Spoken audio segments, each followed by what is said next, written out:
Hello everybody, welcome back again to 20 Minutes Till Dawn. We're gonna ramble some more about stuff, so yeah. Let's continue playing Shanna. Let's see, if I choose... Let's choose a grenade launcher, I don't think I've played it yet, and we'll go in on Darkness 2.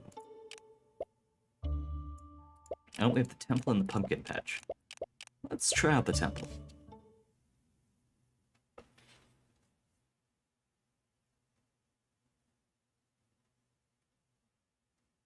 Kim?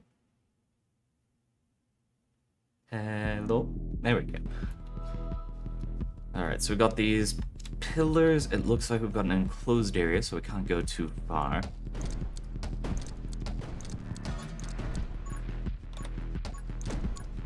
Explosion size is decent. Decent.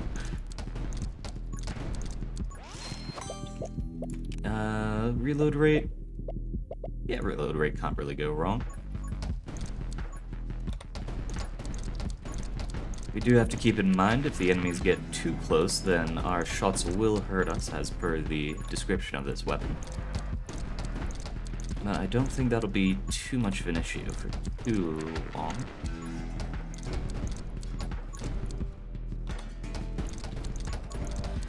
Yeah, we're doing so much damage that won't be an issue. Sure, Dark Arts. Anything we don't kill will now be marked in order to take a little more damage a little later. Maybe not so useful while we can still one-shot things, but once we're no longer able to, then just chucking one shot behind us or getting multi-shot should make that very nice. Taking is very tempting. You know, that does get us damage later on, and the assassin ability, so let's go for that one. But yeah, I hope everyone's been having a wonderful day today. For me, this is literally the day after I recorded the last one, just because honestly, I wanted to play more of this game. And plus, of course, being able to record stuff ahead of time so that I can still confidently have some stuff to release while I'm still going through school stuff, because I can confidently say that I'll keep releasing SCP content, but I'm not quite sure how often I'll be able to release game content. Especially as I tend to record 2 hours instead of 1 hour like earlier today. Dear. Just haven't put much fun. Sniper bullet damage, yes. But yeah, let's see.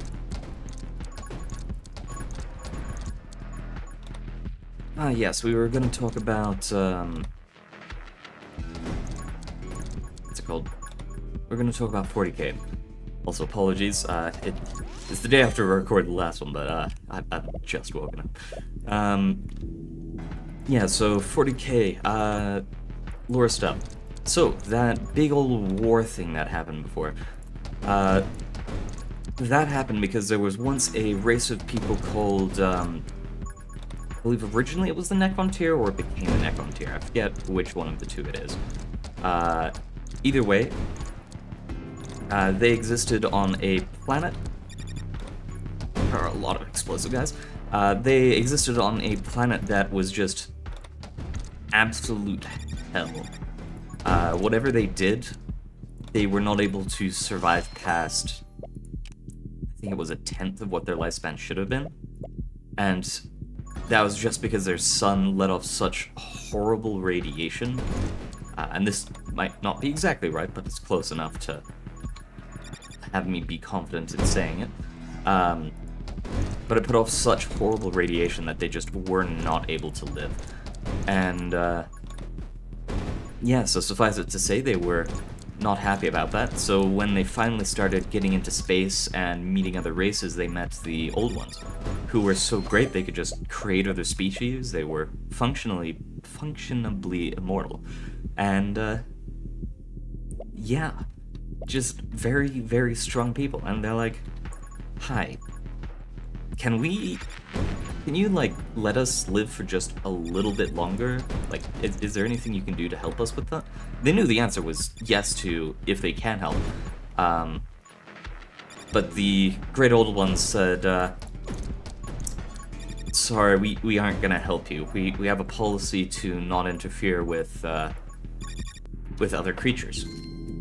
Like, things that exist... Those explosions were pretty close. Yeah, let's go for the Halo piece. The things that existed before we came around, we're not going to touch those. And I don't know if there was a reason or like a history that made it that way, but when they met the Necrons here, that was the way that they saw it. So the Necrons decided... more Halo pieces, yes.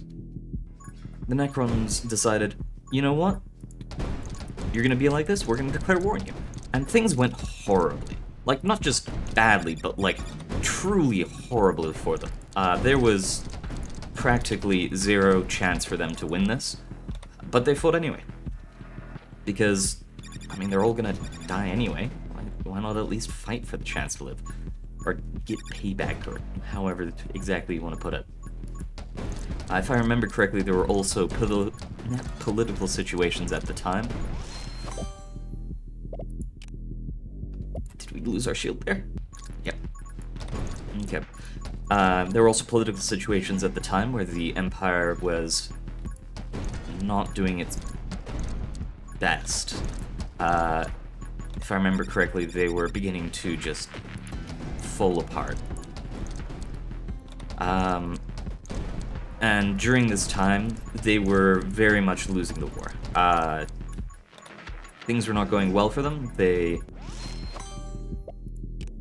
Wait, is this? I think that's complete Halo. Okay, we need to make it fire rate, reload rate, and vision range. Huh, pretty nice. Okay, we are losing a little bit too much HP for my liking right now. So let's focus on... He just spit in my face! Oh. This is not what I'm into. How dare you? Okay.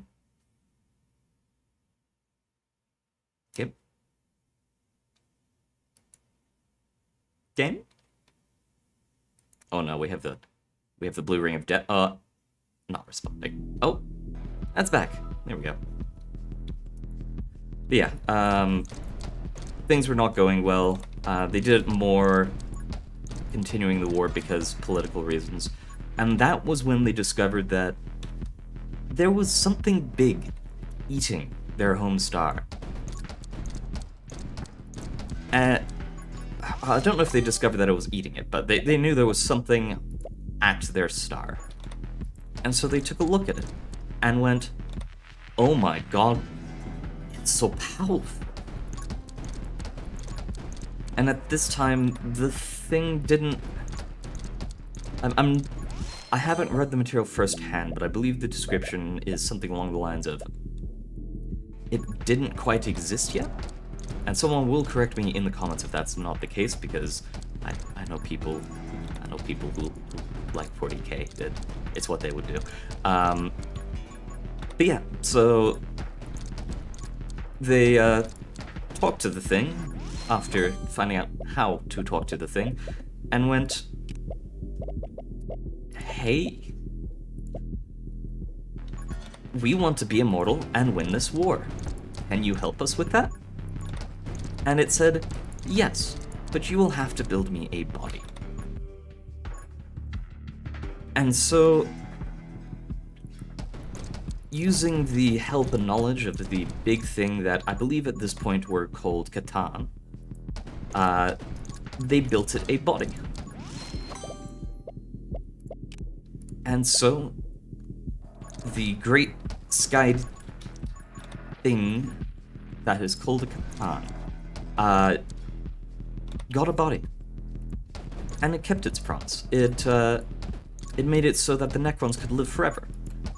The downside being, because Monkey's Paw scenario, who would have guessed, is that while they could live forever, the majority of people lost their ability to think. Their very souls were gone. And this is me just like saying, yes, person's ability to think is their soul. No, this is, the Lord literally says, yeah, souls gone. They could not think for themselves for the most part.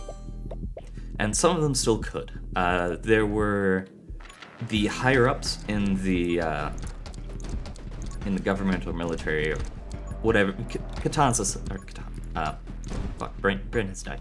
The higher-ups in Necron Society. There we go. Brain can do what thinks. And so they still weren't free. They were completely a slave to the Catan's whim. But at the very least, they could regret everything that they have done up to this point. And so, for the most part, they just kind of existed, serving the Catan, and the Catan continued to fight the war with the old ones. They succeeded in that.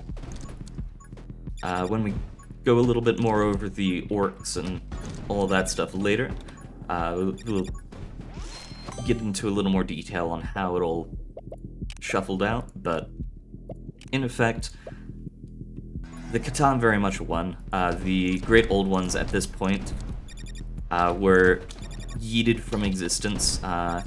They aren't really ever seen again, and yeah. So the Catan, who are more than just the one that was on the planet, that was just the original one, continued being dicks and consuming stars and just generally doing whatever the heck they wanted, which was generally fairly evil. Eventually, the... I'm going to regret this. Yeah, I'm gonna regret that so fast. Alright, specialized, triple and X upgrade you take. Where were we? Yeah, so Catan continued being evil.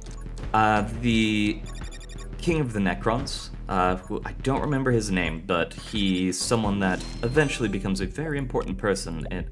Oh, I'm so gonna regret this. Yeah, alright. Yep.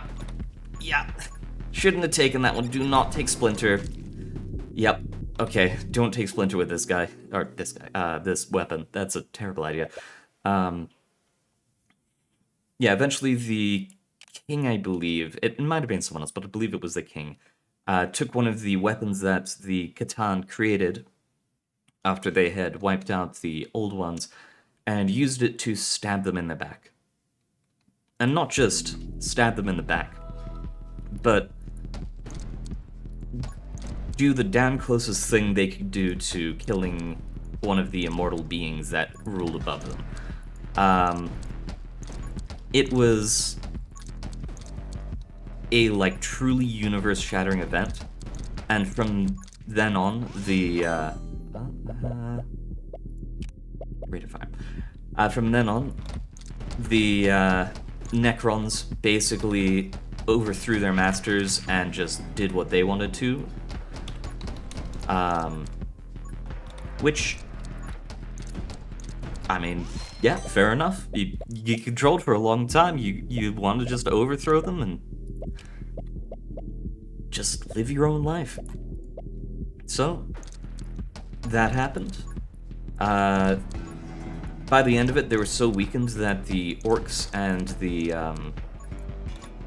the space elves were generally just far more powerful than they would want to defeat right now, in addition to a number of other stuff going on. So they went to bed for hundreds and thousands of whatever it is exactly years.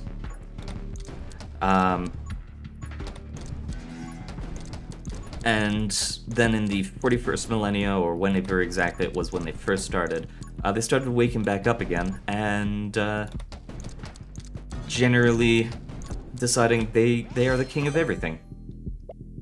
and honestly, they are the most powerful things in existence at this point. So, they are pretty much the king of everything. They aren't too powerful as of yet, mainly because most of their most powerful stuff they don't use on the grounds that it would literally destroy the universe, and the rest of the stuff they don't necessarily use. Let's go Lightbloods. They don't necessarily use because either they haven't woken up around it, or just generally, yeah.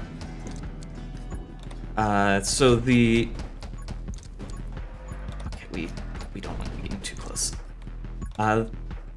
So generally at this point, they're more of a every here and there, they're waking up, but they aren't necessarily everywhere. But it's one of those times where they're just waking up beneath planets and going, hey. The actual warriors themselves still do not have a soul. They are essentially mindless drones that do whatever the leadership says, for the most part. Let's go... I know the storm would be nice. No, let's go for Doom. Yeah,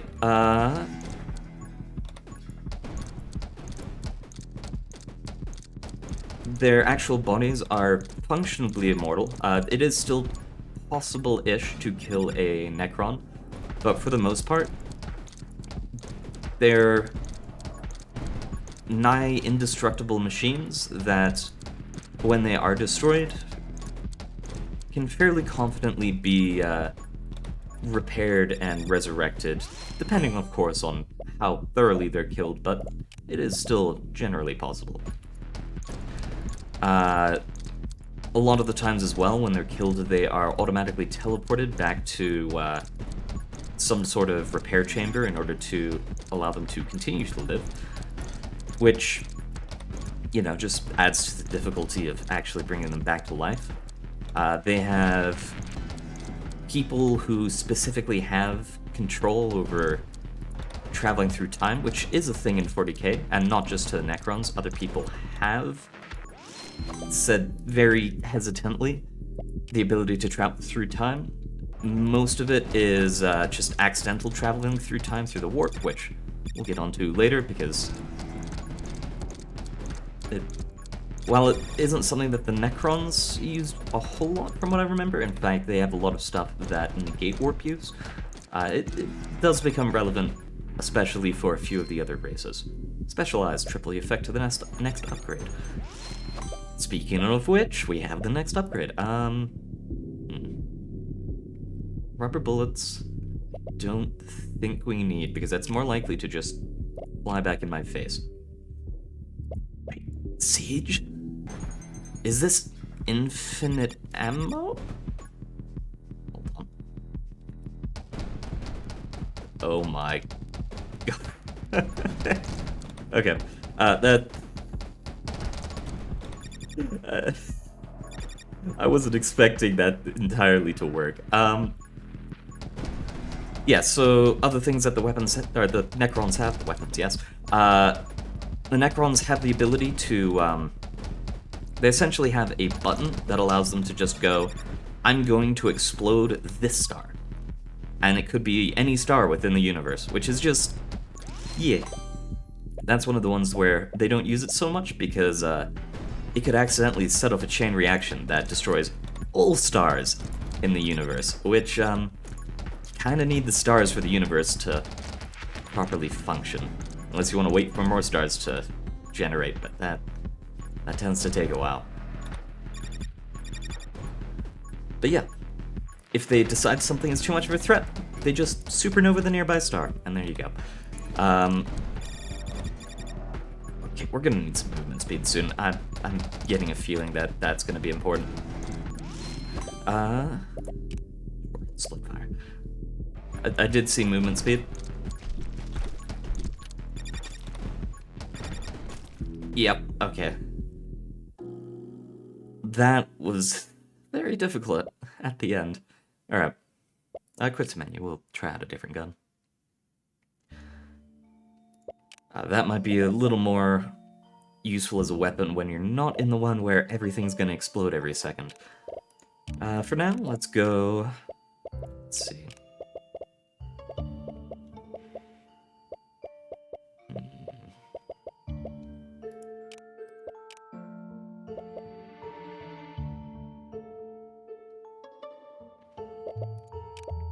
Flame cannon? Sure, flame cannon. And for some reason, we no longer have the seismic ward active, so let's upgrade that to full. And sure, glass cannon, get a little bit more bullet damage and fire rate. Confirm, choose, standard, and let's try out the pumpkin patch and see what we get over there.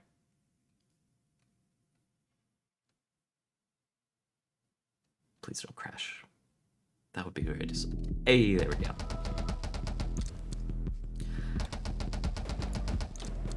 But yeah, so the Necrons also have weapons that essentially disintegrate whatever they attack from existing, which, you know, that tends to be a quite powerful kind of weapon, and that's just what their common soldiers use as a rifle, and yeah. That's all I can remember off the top of my head about Necrons, but there's certainly more stuff, more lore. There's specific Necrons and Necron factions within Necron society. The Great King that they have has started coming back into the universe after seeing another faction called the Tyranids, which later date. But yeah. They are very nice to just hear stuff about. There's a lot less stories about the specifics of certain groups in Necron society, but there is a bit. For instance, I don't remember very fast. I don't remember its name, but whoever the collector Necron lord is, he basically just goes around collecting stuff.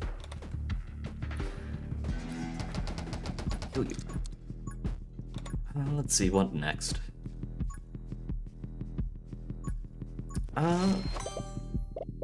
Fire rate. Yep, definitely fire rate. Sure, next we should probably go over more of the older races, so... I believe oldest of the races, besides the Necrons and the old ones, would be the Eldar, the space elves, so to speak, except they didn't want them copyright struck, and they didn't want anyone to recognize that they were elves. Yeah, so the Eldar were created by the old ones, as we said before.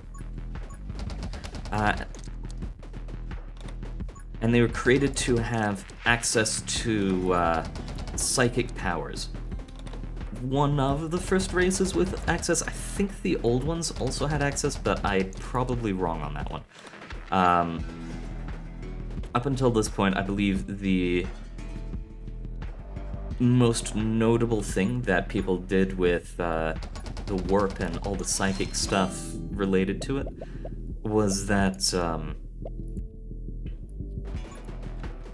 the Great Old Ones, and part of the reason they won the war, used the webway in order to transport between different places. And the webway was kind of a dimension they created that existed in between the real world and the immaterial world, which the immaterial world is also known as the warp. And they just kind of brought it into existence and went, yep, this is now a thing. It's much faster to travel through. And so yeah, part of the reason that they won the, I think it was the War in Heavens was what it was called.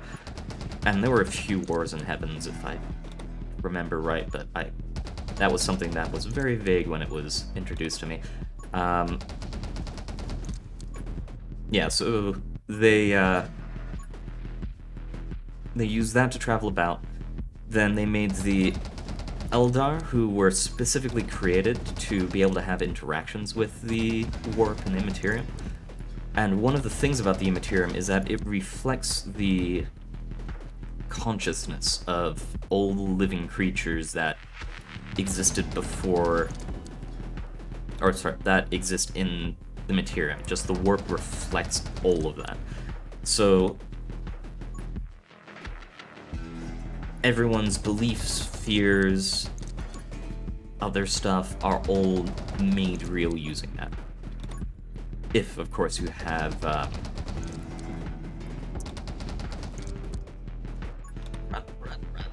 There we go. If, of course, you have a level of innate control over the warp, which is generally what Psychers are known as. But the Eldari were genetically engineered to have control over the warp. So one of the things that they did for the War in Heavens is that they essentially summoned gods into existence, or the idea of gods or something like that, in order to assist themselves, so that they had very powerful deities that could do stuff such as take control over their bodies or fight for them, so on and so forth. And there are simple ways that they could fight with the warp, such as using all these psyker spells like igniting people on fire and stuff like that. But they could also just straight up become a incarnation of one of their gods, which becoming a god is pretty strong. So yeah, using that type of thing, they could pretty much always win. But then there was all this lore with the Eldar gods of betrayal and becoming evil and stuff like that.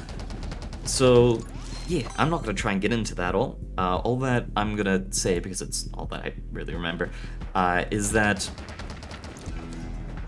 there was one god called Cain. Cain is the god of war and I think originally honorable combat, but at a certain point, people were going to betray him.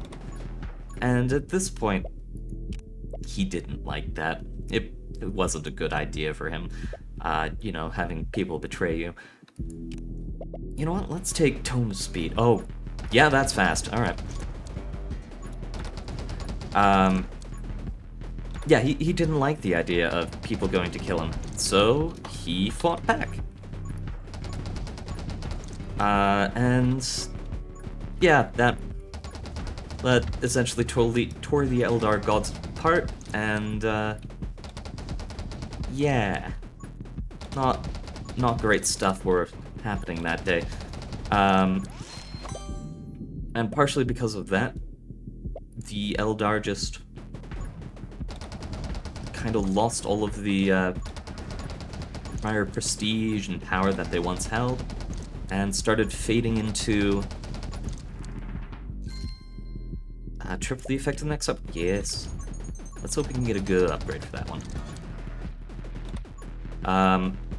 Started failing to see right from wrong, and one of the big things that happened is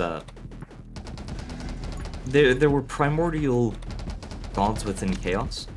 Time works weirdly, and I'm not going to try and get into the details of it, but chaos, it's both the past and the future.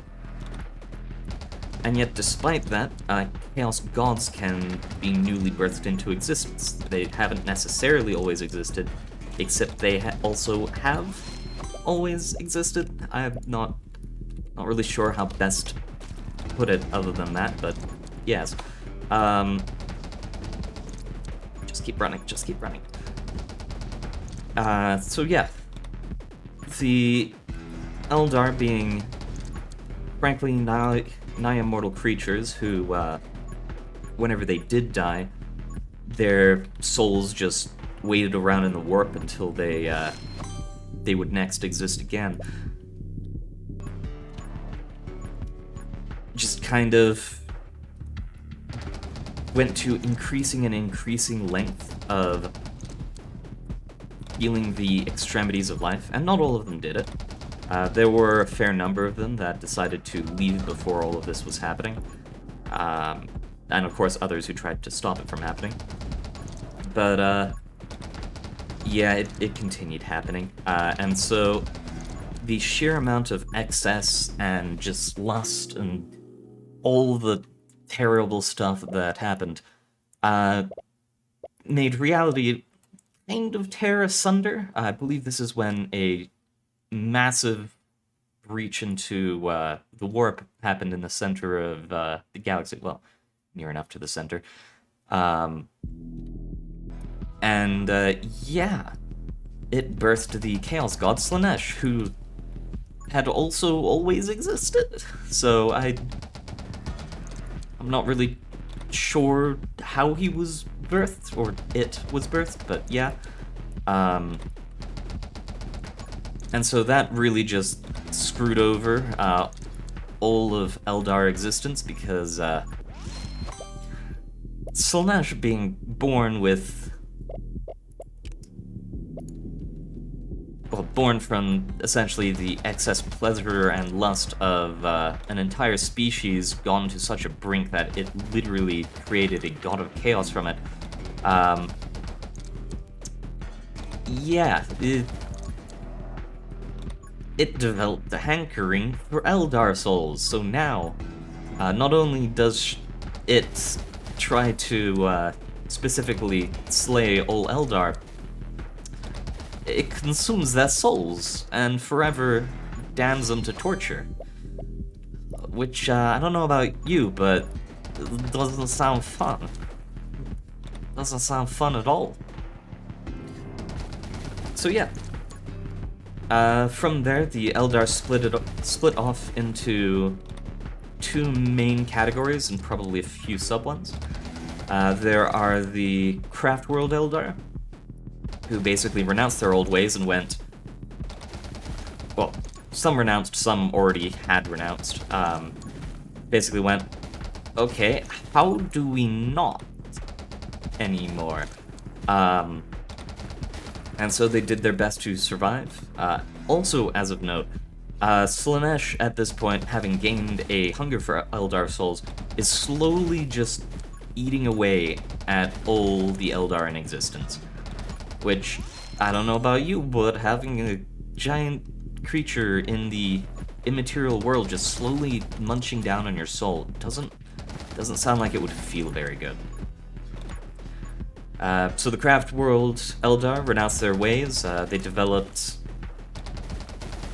like some sort of stone to store their souls in after they die, and they can use it to power machines and such in the case that the Craft Worlds need to be defended. And the Craft Worlds themselves are basically just massive ships the size or larger than planets. They have fun. They don't have fun. The ones that do have fun are the Dark Eldar, who, upon the absolute destruction of their race, decided, you know, all that stuff that we were doing, the torture, the excessive pleasure, all that stuff, yeah, it wasn't really that bad, and we can still feel stuff if we continue to do that. And, yeah... They're kind of the slaver dicks of the universe, not good people at all. Not even like a sliver of goodness. They are the worst of the worst. And it should be noted, almost no one in 40k has any sliver of goodness to them. The closest to that are our race we'll get to a lot later, the Tau, who basically just, for lack of a better description, exist on a technicality, but we'll get to them later. Also the Squats, who are just wonderful little space dwarves, who work with the Imperium and that, but yeah. Yeah, so that's mostly the Eldar. The Dark Eldar decided to run away into the Webway, which at this point is shattered, and not many people know exactly how to actually navigate it.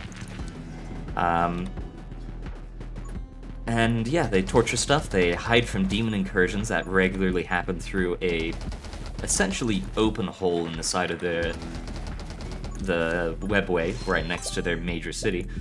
And yeah. Oh, and they open up the webway into random planets and just kidnap and enslave and torture, sacrifice, and all that good stuff, you know? Yeah. The other race, kind of their brother, sister race, however you want to describe it, is the orcs. Or, as they were called originally, the Kroks. K-R-O-K-S, I believe. The Kroks were originally created to have, again, a level of control over psychic phenomena. A lot less than Eldar, but also a lot more. When a lot of orcs come together, they can just influence reality with their subconscious, and they get more powerful the more there are, and the more battles they fight. And the original Kroks were like very, very, very, very, very big, imposing creatures that would not take no for an answer. They were hyper intelligent. They had the ability to just decide, you know what? We all think that this weapon should work, and as such, it shall work. And we're just gonna keep running because you guys are absolutely terrifying. Only issue with running is that we're missing out all on the XP that is back in that direction, so I'm going to start heading back that way once we kill off this boss. Come on. There we go. Tome speed, fire rate, triples your base ammo. No, increases burn damage. There we go. But yeah, originally very powerful, but once the...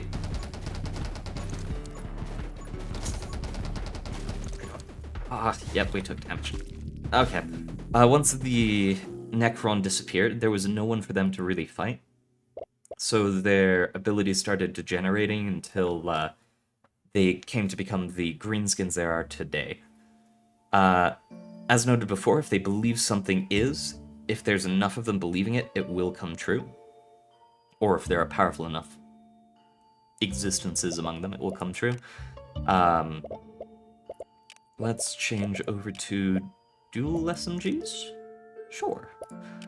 We'll play on tempo. Yeah, enough of them believe in something, it will come true. So, for example, they believe that... let's see, what was it? I believe it was red goes faster? So if they paint enough, or if they paint something red and use it to go fast, it will go fast. In that vein, they, if there are more of them there, it will go faster, and just so on and so forth. Their weapons, for the most part, will not work in other races' hands. If a human picks up a orc gun and tries to fire it, a lot of the time it just is a scrap piece of metal in reality, and so any other race trying to fire it just doesn't work. Yeah, it's very interesting. Their entire race is not just the orcs themselves. As an overall race, they're just called greenskins. And there are the orcs who are the big boys. They smash things and have fun while doing it.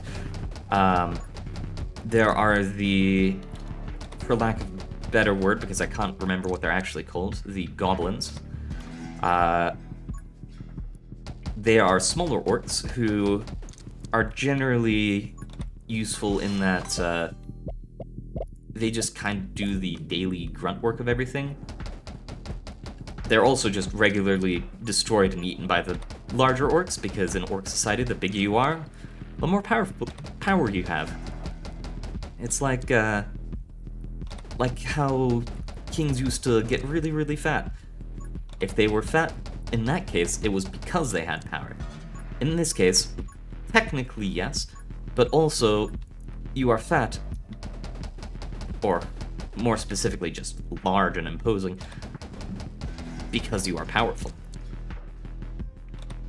And so you become larger, which makes you more powerful. And so you become larger, which makes you more powerful. Orc society is all about battle and where it will be next. Even in the actual... Just keep moving. Even in the actual camps and such, they will fight amongst themselves to do stuff. Their entire currency system is based off of their teeth. And orc teeth will grow back and will, with time, decay into just absolute nothingness. So their entire economy just works because of that. If you want more money and you are strong, you can beat up another orc and take his teeth. If you are weak and you want money, you take out some of your own teeth, and there you go, they will grow back. They're technically grown from a fungus, I believe, or something similar to a fungus. Okay, we're just gonna need movement speed and then proceed to dodge through all the enemies in existence. That's gonna be the best way we go about this, I'm feeling.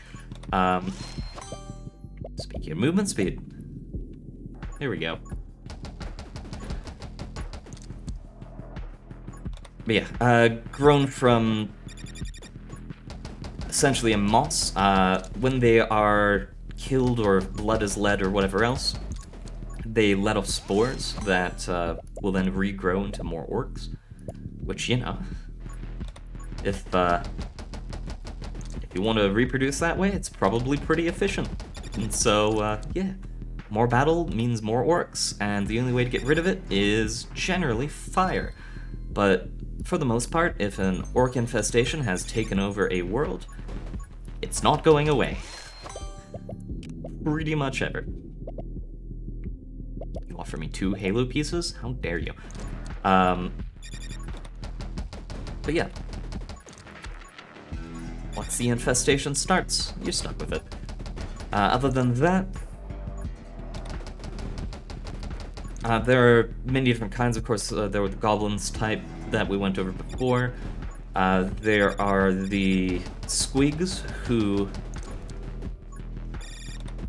are somewhere in between pack herd animals that they use to attack the enemies, to general utility animals such as hair squigs, because orcs don't have hair, and so they use a squig as hair. It's weird. But yeah, very, very fun people, orcs. They just... They do what they want. And there's all the more kinds, like, I think they're called behemoths and stuff like that, and orcs make their own battle mechs. The absolute favorite thing of mine for orcs is they make something called a battle moon occasionally, which at one point they attack Terra with. I think a few of them, if I remember correctly, which essentially is a large amount of orcs have gotten hold of a planet. The orcs have decided, you know what? Let's build thrusters on this planet. And while they may not be thrusters in the conventional sense, where anyone else using them would actually have it function, it's orcs, so the orcs believe it functions, and thus it functions. So, yeah. The orcs can just make entire moons into mobile battle stations and drive them into combat. And not only are they powerful in the fact that, I mean, you could just ram a moon into an enemy, they are powerful in the fact that the mountains literally get up and move to attack any enemies on the actual place. Which, I don't know about you, but having a mountain attack seems fairly strong. Just a little bit. And, yeah. So orcs just do ridiculous stuff like that. There's many good stories about it. I think... I'm trying to remember who has it, but, yeah, there are stories... Please don't do that. There are stories about various sectors that orcs are in. We're just gonna keep... yeah, various sectors that orcs are in. Just generally being clusterfucks and very fun. Yes, we will go for Reaper rounds. Dodge you, because I don't like your existence.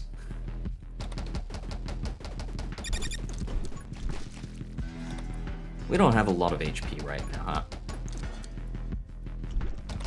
huh? Yeah, they're one of the ones that, if you just want some good, light-hearted comedy and such, there are lots of stories to go for it. Why must you spit on me? Well, let's try again. This will probably be my last try. Yeah, orcs are just generally good fun to read about. There's one that I'm trying to remember, which is the story about a orc, because they have got two gods, Gork and Mork. One is brutally cunning, and the other one is cunningly brutal, and no one knows for the love of God which one is which. So they usually, for most orcs, go down the brutal side, where they're just smash things. Or I guess it would technically be the cunningly brutal side. Brutally cunning? Either way, they're on the kinda just brain dead side, where they smash thing with big rock until it dies. Or with gun, whichever it happens to be. And so yeah, they hit thing with rock until it die usually. But one of the orc shamans, which are in most other senses just psychers, except very, very dangerous psychers, are told a prophecy that, or words from the gods, or however exactly it was, that everyone was doing the brutal thing, but what about the cunning thing? And so one of the orc chiefs went, you're right, I need to do a thinking. And so he got onto a mountain with a squig in his hand, put it on top of his head, and began to think. And eventually he got bored, so he started eating it. That gave him an idea, and then it's just this entire, 8-part series where each part is an hour or two long, about an orc who started thinking about stuff and making plans. And the plans are never really hyper intelligent. If I remember correctly, one of the plans is literally, I'm going to do origami, which is, or I guess it was the goblin form of origami first, where you just take a goblin, or in origami an orc, and start folding it. Which, yeah, it doesn't mean it's gonna live very long. But yeah, just lots and lots of fun stuff like that. I'd say the name of it, but I'm probably not gonna remember. Someone's probably gonna know it if they know 40k and say it in the comments, or otherwise give me a heads up and I will double check what it is called. But yeah, this is a very, very fun series. Excellent to listen to.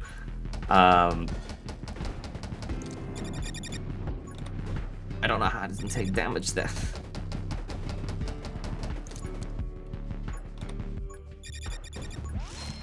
Okay, so we're gonna dodge to the down and then left. Or just left. Okay, we killed off one. But yeah. Orcs have a very fun series, and there's a point at which, I don't remember the name of it, but an entire sector was under infestation to orcs, and something that we'll get to later called the Tyranids. And it's just good fun listening to those stories, where it's essentially one side is constantly feeding off of the other and growing stronger, except the other side is feeding off of them and growing stronger, and it's an infinite cycle. Very fun.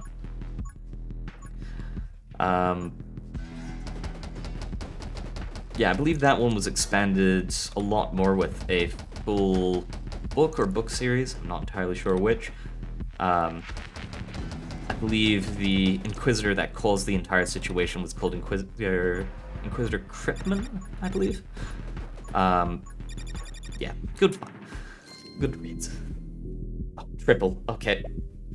Hopefully we get something good to pair with that. Let's see.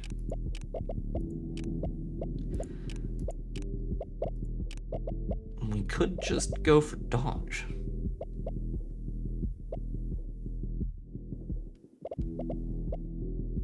You know what? Yes, 60% dodge chance I will take.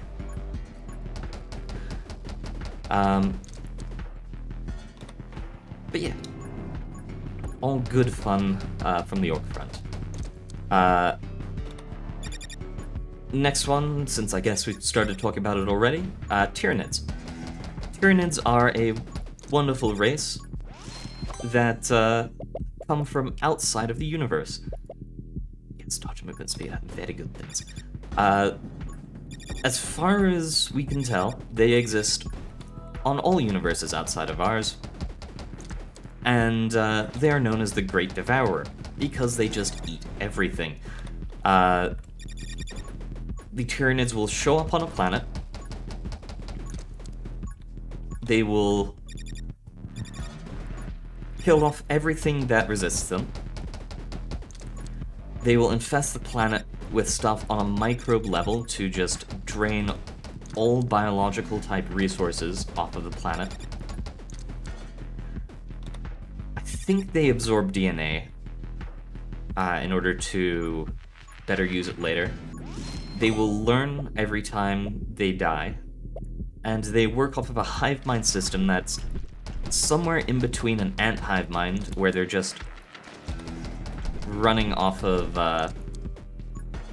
reactionary, this person does this, so I do this, so he does that, so he does that, and partially literal hive mind controlling them level of stuff. And there's a bunch of different kinds. It's all biological. There are big Tyranids, small Tyranids, microbe Tyranids, and the way that they attack the enemy is essentially throw things at it until it dies. Unless they have to be more intelligent than that in a fight, which they'll find by dying repeatedly to them. At which point they start spawning more intelligent stuff, or just generally avoiding the planet, depending on which way it is deemed necessary for them to go. And to get from planet to planet, I believe they... Jump through there. I believe they start launching themselves using gravity cannons, I believe, essentially. How they make such gravity cannons, I'm not entirely sure. So, just die. We're dodging some. Dodge was a very good option right there. Alright, please go away. But yeah.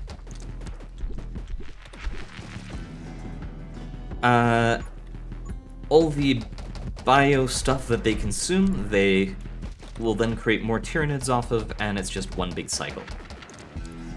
The leader of the Necrons the Great King, whatever exactly he was called, went outside of the galaxy to...